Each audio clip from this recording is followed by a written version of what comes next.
Hi there, this is live special national living wage. Chancellor of England video, UK 2003. Time's down there. The date's today, 2nd of October 2003. It was always going to happen. Yeah, 2nd of October 2003. Well, this is a very big choice Monday. we have made. It was a Conservative government that introduced the national living wage. You're right, we have always accepted their recommendations to date because we want to make work pay. And if you are on the lowest legally minimum acceptable pay, that'll be me. You are earning, after this pay rise that I'm announcing for 2 million people today, you will be earning £9,000 a year more than you would have earned in 2010. That is a very big increase. And that is the reason why we've seen unemployment come down by 1 million since 2010, because we believe it's really important to make work pay, and we want to help the lowest paid. We've also, by the way, increased the tax and national insurance thresholds so that you don't pay a penny of tax or NI on anything less than £1,000 a month. So we're doing everything we can to make it worthwhile for people who want to do the right thing and to work. And as part of that, you're also announcing today that you're tightening up the benefits rules, because you say there are 100,000 people leaving work every year for what you're calling a life on benefits. After 13 years in government, how have you let it get to that situation? Good question. Well, we've made some very big improvements to the benefit system. For example, there are 2 million more disabled people in work than there were when we came to office. But despite those improvements, we still have 300,000 people who've been unemployed for more than a year, despite not having a disability or an illness. And we think it's fair, given that we've got 1 million vacancies in the economy, that they should engage properly with all the support that we're giving them to find a job. So yes, we are going to look at the sanctions system. But what we're saying is, if you do the right thing, if you take a job, we're increasing the national living wage to over £11 an hour, and it's going to be worth your while. And I think that's a fair deal. Yeah, the job's not enough money to live on. They won't take it. Well, they can't find a job that pays their wages. What does that mean for somebody? And that's what they want benefits for so long. Well, this is something that Mel Stride is looking at carefully, but we want to make sure that sanctions don't just apply to people who don't engage with the process. Well, it pays their debt and you name it, mortgage. But we want to make sure that people seriously are doing the right thing to find a job, that the outcomes are what they should be. And so that's what we'll be talking more about. The other issue, mate, is the trains on strike. They don't have a car. Supposedly cut to get to that workplace. Improved the thresholds for people, but that's a bit rich. There's not enough local jobs in the area, local in town to work. Your own MPs know only too well that to go around. The tax bill has basically never been higher in history. And we've got Liz Truss today will be speaking at the conference. She made you Chancellor a year ago, didn't she? And she's going to say there should be. Well, what about the Smith Point Woking Conserve Party? Who serves in cabinet with you? Woking Borough Council, real financial debt. There should be tax cuts. Any questions on that? Next general election. How much do you feel that pressure? Thought not. Well, John, we have had a pandemic and a huge global energy shock. But what I'm going to be saying to Liz Truss, to everyone up here in Manchester, shame on her. Is that if we want shame on your party. If we want an end to taxes getting ever higher, it is possible. But there aren't any. Shame on your old partner Boris Johnson. We need to make it easier for businesses to expand. We need to spend taxpayers' money more efficiently. We need reforms to welfare, which I've been talking about. But the encouraging news is that we are making progress on that journey. Inflation has come right down. We've recovered better than France or Germany from the pandemic. And we have a Prime Minister with Rishi Sunak who is prepared to take those difficult decisions.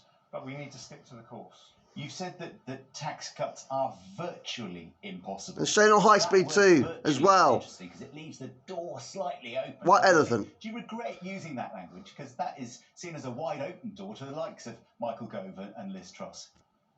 Exactly. No, I'm trying to set people's expectations fairly. If we were to give a big tax cut this year, that would be inflationary. It would put money in people's pockets. But that would mean that prices would go up. Okay, so not this year. What about next year? Let me just finish this point. It's very important. If we want to put money in people's pockets, if we deliver the Prime Minister's target to halve inflation, that's not a 1p cut in income tax. That's a 5p boost to to their incomes, and that's why that has to be the primary focus. If we want to cut taxes over the longer term, if we want to get out of this ratchet of ever rising taxes, then that is possible. That requires difficult decisions, but Rishi Sunak and I will make those decisions because we recognise that taxes are too high and we want to bring them down. I'm interested when you said no tax cut this year. Will be in 2024 quite soon. It's not long till Christmas, so I'm assuming that means we could well get tax cuts next year. Well, I don't have a crystal ball, John. Can't tell you. Yes, we will. We will. No, it's an election year next year. If I give you an example, since the spring budget, our debt interest payments as a country have gone up dramatically because markets have repriced the long-term cost of debt. I don't know what's going to happen in the spring or later on next year, but if you're asking me, do I want to bring down the tax burden? The answer this guy destroyed the NSS, guys. Remember that. Remember what he did. I think people understand the Conserve Party ain't worth trusting any longer. To these things. We want to make sure the NHS has the money it needs. No faith in this bloke, anything one bit. Are properly supported. We want fantastic public services, and we need to grow the economy, be more efficient in the way we spend money. Then we can start to bring down taxes. Well, you got the NHS on strike this week, mate. Nurses and senior doctors on strike at the same time for 3 days. They don't want to bring thumbs down. The last Labour government put up taxes in 13 out of 13 budgets. We're saying there is a different route, and that's the route we want to follow. You failed this country. They will say that that was determined by the economic situation Chancellor. At the time, won't they? Something else that everybody is waiting for is some clarity on HS2, not least in Manchester, where you're having the Tory party conference. Is it right that you flew from London to Manchester? I'm not surprised by that. I did. I took a BA flight. Because you couldn't take the train. I was told that my train had been cancelled. What does that say about the state of the railways? Exactly. You're in a real state, mate. I think, the railways... The same with the NSS. We want to invest in our economic... No, it's not. What a load of cobswabs. Tell you about HS2, I'm afraid. Lying fib. We'll make an announcement on that Nokia. at the appropriate time. But, when it comes to the way we spend public money, we are absolutely committed to investing. Very confusing to buy a train ticket, especially the off-peak tickets. Meeting with the Japanese sort of network railways. That's one of the reasons that you took the flight. That railway network's better in China than ours, famous in England, for its bullet trains and its high-speed UK. Rail network. I wonder what they think if they look at a map of the UK and find out that you have to fly to Manchester. I mean, just crack on, wouldn't they?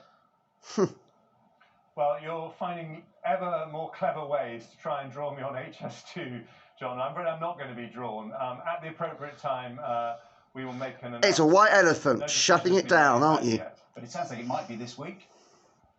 Aye. I'm afraid I can't be drawn on that. Your party is finished.